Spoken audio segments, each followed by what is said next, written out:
Let's see here. Conor McGregor. Everybody knows who he is. He's that big MMA fighter that they called him the double champ. Did you ever watch that clip of him when he said, he like to want to fight, and he got up and he said, I'd like to take this moment to apologize for absolutely nothing. To absolutely no one. I am the best ever. That was one of the. He's like. That was one of the peak moments of his career. He's like. He's like a Muhammad Ali type. He's like somehow like part of all of our hero. Just I mean, I know he's not, but like there's something in a man that's like, yeah. I mean, that's bad. We all wish we could be that way, just exactly. A little bit, in the flesh. Yeah, and definitely not in a spiritual way. But apparently, people don't realize this, but apparently Conor McGregor is saying he's gotten saved. Yeah, that's what he said. And he's got 10.4 million Twitter followers.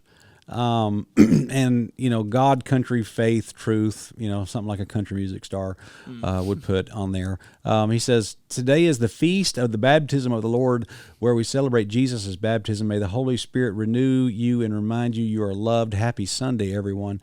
And he even posted this a while back. He said, I have a dream to construct the largest statue of Jesus Christ in Ireland. That's wild. A massive monument to our nation's faith. Armenia are currently constructing the world's largest, and it looks magnificent. Bravo, Armenia. Let's go, Ireland. So he wants to build that monstrosity on totally not AI generated. No, that looks very real. Yeah, that's a real picture. And so he's put that on the shores of Ireland. That looks like that would fall. Did you just Photoshop that one out of the one in Brazil? Is that where it's at? I guess so. Looks pretty similar. Yeah, and I don't know. But that's... he's got long hair, so we know that's not Jesus. Yeah, that's 80s rock band Jesus. Yeah.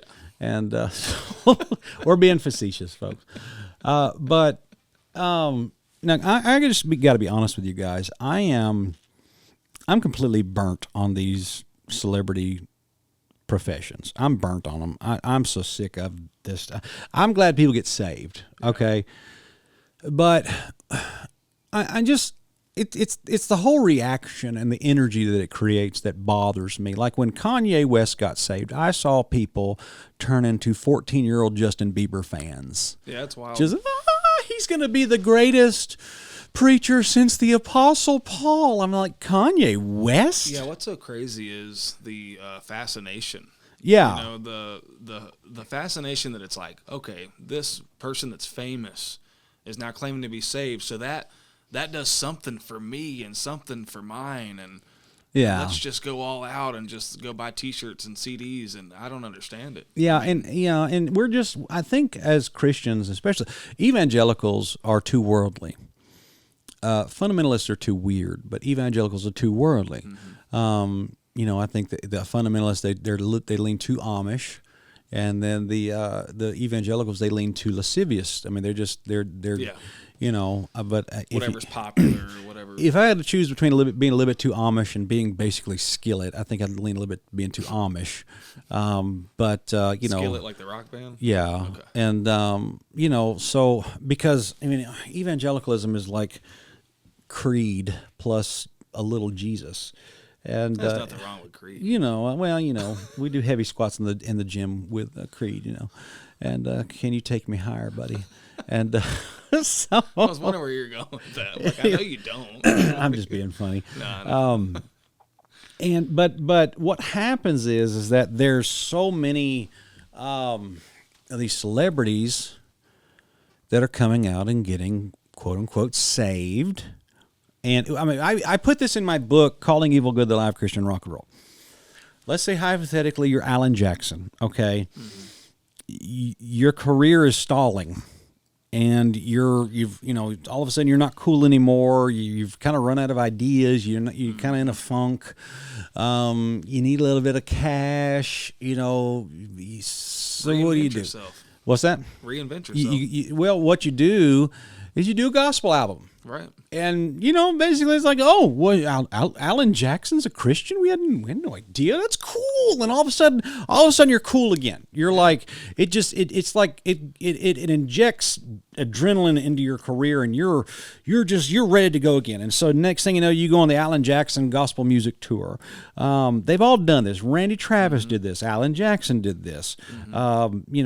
Beyonce started out as a gospel singer. Whether they start that way and or later. Yeah, and then Katy Perry started as a gospel singer, and and Kanye West did that. He's like, I don't think he fell into a funk, but just out of nowhere, he said, I'm a Christian now. And I thought, oh, this is not good. And you have to understand, and I'm not being unkind to him, but everybody knows Kanye West is severely bipolar. Yeah. Severely. It's a sad thing.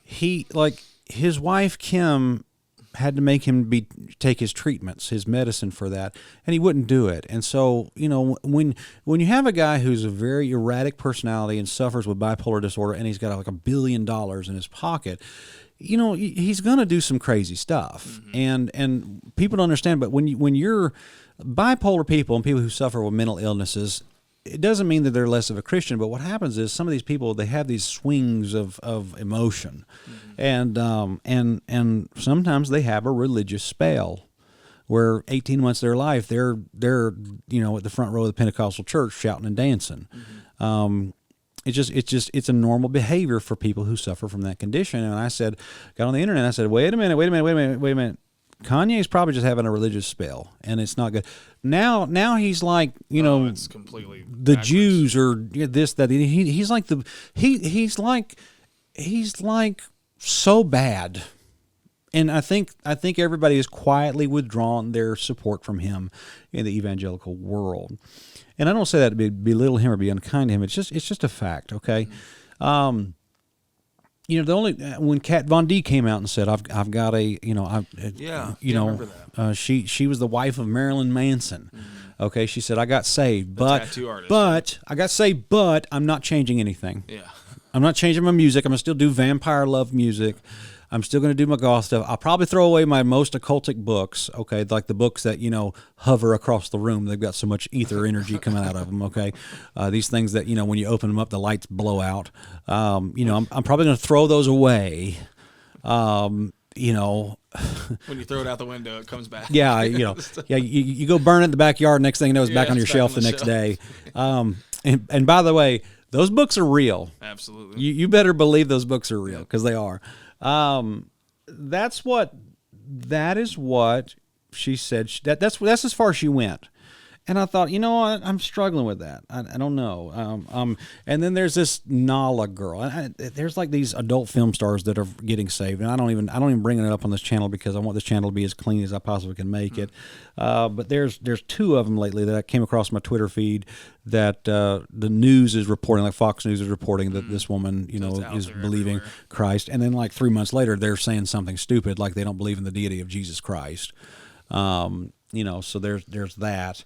So I'm just so burnt on these celebrity conversions.